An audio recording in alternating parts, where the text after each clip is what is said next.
Então, nem tudo são flores quando a gente escolhe aí a questão de um material metálico para o nosso projeto, tá? Então, é importante que a gente conheça as características dos metais, tá?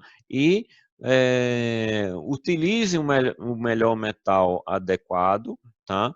Para a tipificação do seu projeto, tá? E é necessário que a gente compreenda que os metais eles possuem determinados comportamentos que eles não são tão interessantes, é, não são tão interessantes assim, tá? Para determinados projetos. É um comportamento geral. Então, de uma maneira geral, eu vou falar de alguns tipos de limitações, tá? Encontradas quando a gente tem como escolha aí o uso de materiais metálicos. Então, quando a gente tem um material metálico, é importante a gente conhecer que existe um fenômeno conhecido como o creep, tá? Creep aqui em inglês, tá? Mas pode ser conhecido também como fluência, tá? Então, o que é isso, tá? Então, quando a gente condiciona um material a uma determinada tensão, tá? Existem certas deformações é, é, elásticas que ocorrem num período muito curto, tá? E que durante esse período de deformações elásticas, existem certos ajustamentos plásticos que podem aparecer, tá? Então, e isso acontece, né, justamente porque normalmente o aço ele não é um material, né, 100% puro, né, ou com 100% de eficiência na organização aí dos seus átomos. Então, isso pode acontecer, né, e pode haver aí uma velocidade, uma aceleração na velocidade de ruptura do material, tá? Então, é,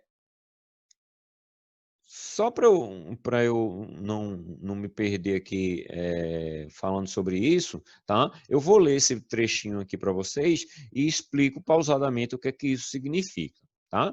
Então, após esses ajustamentos iniciais, continua a haver deformações ao longo do tempo, denominado de fluência, que continua a ocorrer até o aparecimento do estrangulamento em consequente à diminuição da área, reduzindo a capacidade de suporte de carga, chegando até a ruptura. Bem, essa primeira parte explica justamente, né, o comportamento do material, né, quando ele ultrapassa determinados limites de tensão, né? E aí, quando ele sofre essa redução da área, né? Ele rapidamente ele chega até a ruptura. Então, para a gente compreender aí o fenômeno da fluência, tá? Eu coloquei essas observações aqui. Então, a velocidade de ruptura aumenta em virtude da redução da área, tá? Uma coisa bem óbvia. Então, a velocidade de fluência aumenta com a temperatura. Então, quanto maior for a temperatura, e pensem aí em relação à condição de um incêndio, por exemplo, então o que é que acontece? Essa velocidade aí da fluência do material, ela pode ser acelerada, né, de maneira muito rápida, tá? E com o aumento da tensão, e essa velocidade de fluência, ela também pode ser aumentada, tá? Com o aumento da tensão, tá? Assim como a deformação aumenta com a elevação da tensão, tá? Por uma questão óbvia, e, por conseguinte, né, o intervalo de tempo para a sua ruptura diminui pelo aumento da temperatura, tá? Apenas assim, a frase sendo colocada de frente para trás e de trás para frente, para trazer, né, aí a compreensão de uma forma diferente. Mas elas estão dizendo a mesma coisa, tá, pessoal? Então, muito atento aqui quando vocês forem ler esse textinho daqui, tá? Então, só para vocês compreenderem aqui a questão da fluência, tá?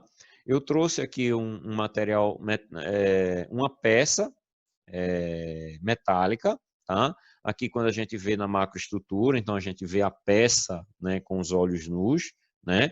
E aqui quando a gente olha a microestrutura desse material, a gente consegue enxergar o contorno dos grãos, tá? Então perceba que aqui a gente já está, né, na escala microscópica, tá?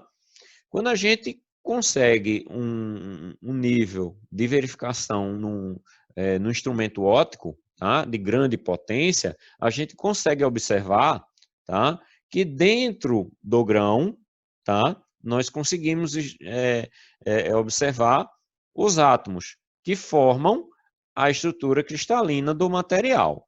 Tá? Então, só para a gente explicar muito bem o que é que ocorre, tá? A gente precisa ter essa compreensão da estrutura atômica do material. Então, nós temos aqui uma estrutura cristalina colocada de forma perfeita. Então, perceba que os átomos eles assumem formas fixas, tá? E distribuídas de forma igual, tá? Então, essa é a estrutura perfeita. Contudo, né, o processo de fabricação, né, até mesmo a mistura entre os elementos e o grau de pureza pode fazer com que essa estrutura ela não tenha, né, esse grau de perfeição. Então, o que é que pode acontecer? Tá? Pode haver falhas ou discordâncias dentro dessa estrutura cristalina, fazendo com que haja talvez aí, né, uma possibilidade de uma aceleração aí devido ao fenômeno da fluência. Então, se a gente condiciona uma determinada barra cuja estrutura cristalina ela é perfeita, então tem, né, você tem a expectativa de um comportamento, tá? Por quê? Porque você sabe que toda estrutura observa, né, uma estrutura bem organizada. Quando ela não tem uma estrutura perfeita, ela pode ter falhas, e justamente essas falhas podem fazer com que o fenômeno da fluência ela tome um grau de complexidade bastante difícil da gente controlar, né? E aí, não vou entrar em detalhes agora, só de alguns exemplos, tá? Para que vocês tenham esse entendimento, tá?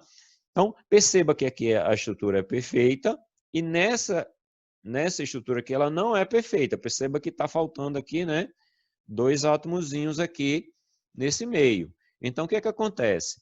Com a ausência aqui desses átomos aqui, tá? O que é que acontece? A distribuição aqui dos esforços, tá? Vão estar sendo repassados aqui para outros átomos e vão sobrecarregar aqui essa parte aqui central, tá? Então, dá para fazer analogia aqui, né, com a questão de uma edificação, né? Então, perceba se você não tem a continuidade aqui dos seus pilares, né? Então, um esforço que é condicionado aqui nessa estrutura, ele chega aqui nesse nó, como ele não tem passagem até aqui a fundação, ele faz com que essa tensão aqui ela seja distribuída para esse outro nó, né, que já tem a sobrecarga aqui desse nó, então ele recebe um acréscimo de nó, um acréscimo aqui de tensões nessa área aqui, fazendo com que de repente cause aí o desmoronamento. Tá? Outra coisa que pode acontecer, né, com essas discordâncias, né, é o escorregamento. Tá? Então, ela pode formar aqui uma estrutura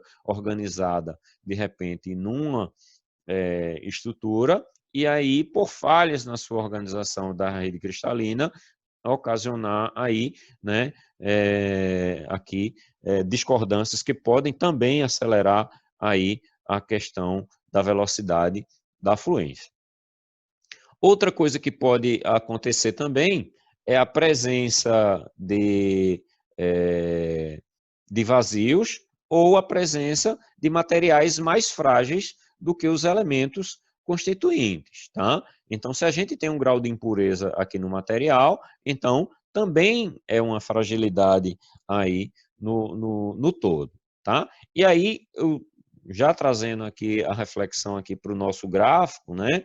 Então, percebam que a fluência, ela vai aparecer, né? Justamente depois que cessar aí a deformação elástica. Então, a partir da questão da deformação elástica, ela passa a desenvolver o estado de fluência. Então, essa parte aqui, que é uma zona de fluência devida aos ajustamentos na rede cristalina, ela pode ocorrer justamente por conta dessa tipificação de falhas aqui. Tá? Então, percebo que depois dessa fase de ajustamento aqui, a fluência continua, né, mas de uma forma, digamos, mais igual. Ok? Então, esse é o fenômeno da fluência, tá? E a depender aí da condição do material, né, do grau de perfeição aí do material, então ele pode acontecer de maneira mais acelerada ou não. Mas aí a gente tem outra tipificação de problema, tá? Então, a gente tem dois tipos de fratura. A gente pode ter uma fratura dúctil, né? Onde a deformação plástica continua até uma redução de 100% da área, né?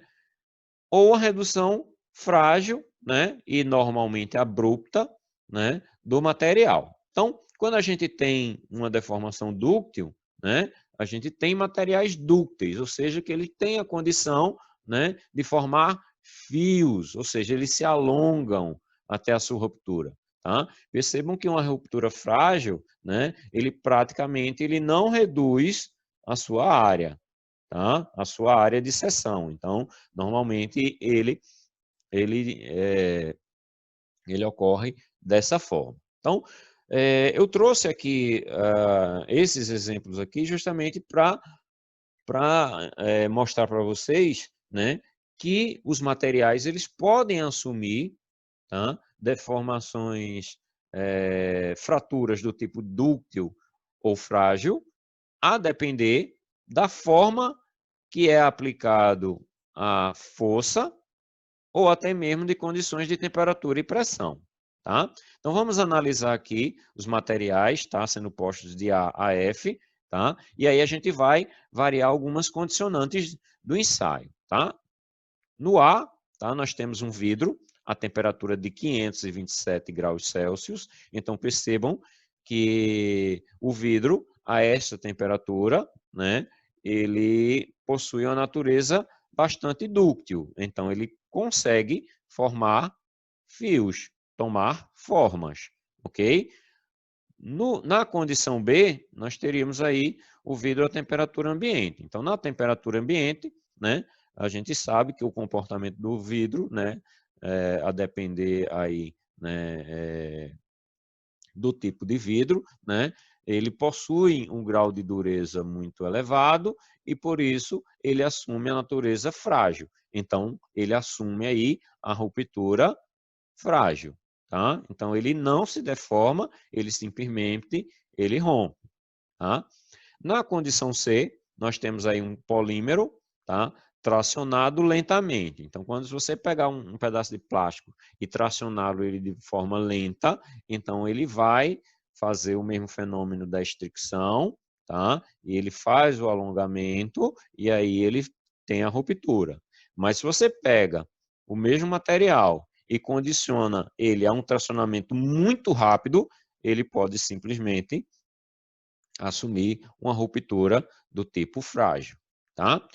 E o aço, né? Na condição E, nós temos o aço à temperatura ambiente, tá? Esse tipo de aço, tá? Então, esse tipo de aço a uma temperatura ambiente, ele possui aqui, tá?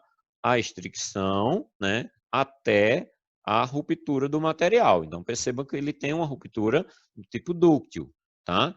Se você pega o mesmo material e coloca a uma temperatura muito baixa, ele pode alterar toda a configuração e ter uma ruptura do tipo frágil. Tá? Eu tinha utilizado esse gráfico anteriormente, né? Então, é justamente isso. Tá? Nós temos um gráfico aqui do material aqui a temperatura de 25 graus, e à medida que essa temperatura ela é diminuída, né? A sua ductilidade do material ela vai sendo reduzida, tá? Uma das teorias aí para o naufrágio aí do Titanic tem uma relação direta com isso, tá? Já que uma das teorias é que o aço utilizado, tá? Ele perdeu a sua ductilidade durante uma passagem por águas muito frias, né? Alterando o seu estado de configuração, tá? E aí, quando ele se chocou com o iceberg, em vez dele simplesmente amassar, né? Ele simplesmente estilhaçou. Né? Então, como ele estilhaçou, então causou aí um rombo muito maior, né? Fazendo com que aí o navio rapidamente afundasse. A fadiga, né? A fadiga é quando a gente submete um material, tá? A esforços de natureza cíclica, tá? Então, o grande exemplo disso aí é, por exemplo, uma mola. Tá? Então, você tem uma mola, por exemplo, a mola do veículo. Né? Ela tem uma ductilidade interessante, por isso que ela trabalha e torna o carro confortável. Então, aí o que é que acontece? Devido aos buracos, né, esse esforço cíclico sendo posto aí no dia a dia da utilização, tá? Gradualmente ele vai perdendo a eficiência, né, do material e vai perdendo as suas características. Tá? Então, a ruptura do material, tá? Ele se deve ao avanço infinitesimal de fissuras, tá? No interior desse material, causado aí por deformações plásticas, né, causadas aí, né, no interior da peça, tá? Então, quando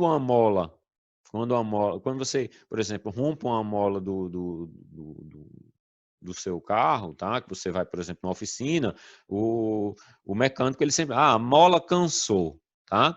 E quando ele fala a mola cansou, ele quer dizer que a mola perdeu as suas propriedades, né? E por perder suas propriedades, em algum momento ele rompeu, tá? Esse processo de ruptura por fadiga, tá? É um processo bastante conhecido e bastante monitorado, tá? Ele tem características muito próprias, tá? Que fazem você compreender como se dá a ruptura por fadiga. Então, o material metálico, ele inicialmente ele vai perdendo as suas características, né? Devido a rupturas infinitesimais. Quando ele vai perdendo essas características de modo infinitesimal, tá? Existe a formação de pequenas fraturas, tá? No interior da peça, tá? Percebam aqui nessa outra peça, uma peça original, tá? Então, é conhecido como prainhas, tá? Então, ele vai criando essas prainhas, tá? Essas micro rupturas, tá? De tal forma que chega um determinado momento que essa parte aqui não consegue absorver todo as tensões, tá? E aí causa a ruptura por fadiga, tá? Então, vamos analisar aqui, né? Essa peça aqui, uma peça com a ruptura, né? Então, ela possui as mesmas características, tá? Então, inicialmente é formado essas ondinhas, tá? Essas micro rupturas, tá? Essas micro rupturas, elas começam a se acentuar, né? Devido ao movimento cíclico aí das tensões aplicadas, até que chega num ponto e ela praticamente ela rompe de uma forma bastante abrupta. Tá? E aí ela forma quase que praticamente uma ruptura dúctil aqui, fazendo praticamente como se fosse aqui um rasgamento da peça. Tá? E aí ela rompe de uma forma bem abrupta, porque ela não consegue mais suportar as tensões. O material que sobra, né, não consegue suportar as tensões. Bom, tem esse vídeo aqui, mas é só curiosidade, tá? Sobre um processo de fabricação de uma faca, tanto que eu nem vou passar aqui para vocês, apenas curiosidade, tá? Então, você sabe que a faca, ela faz parte da cultura do nordestino, tá? E existem várias técnicas de você fabricar uma faca de boa qualidade, tá? E nesse vídeo ele mostra o processo de fabricação de uma a faca que é considerada a faca mais cara do mundo, tá? Então é uma faca realmente muito cara e aí mostra todo o processo de fabricação, processo de lapidação, processo de conformação do material. Então é realmente para quem gosta aí de história, quem gosta realmente de estudar esse tipo de material, tá? Então, eu não vou passar aqui para vocês não, tá? Bom, eu estou deixando aqui o estudo continuado 2, tá? Com algumas questões. Percebam que aqui surgiram alguns números, tá? Esses números, essas questões aqui numéricas, embora a gente não tenha praticado nenhuma, tá? Mas percebam que elas estão relacionadas com aquilo que a gente viu nessas aulas, tá? De forma teórica. E aí eu queria que vocês praticassem ela de forma matemática para criarem uma compreensão superior, ok? Então eu deixo aqui, tá? Essas duas questõezinhas aqui numéricas para vocês tentarem desenvolver inicialmente ela de forma teórica e depois ela de forma matemática, ok? E aqui uma questão parecida com aquela análise que a gente fez, tá? De classificação aqui em relação à condição, né? Da resistência, tá? Da resistência, da ductilidade, da resiliência, da tenacidade, com a classificação de alta ou baixa, apenas para ver a condição aí de análise de vocês, né? Já aqui eu colocando apenas 2 gráficos, né? Para ver o grau de entendimento de vocês em relação ao entendimento gráfico, tá? Então, gráfico com baixo nível de carbono e gráfico com alto nível de carbono, ok?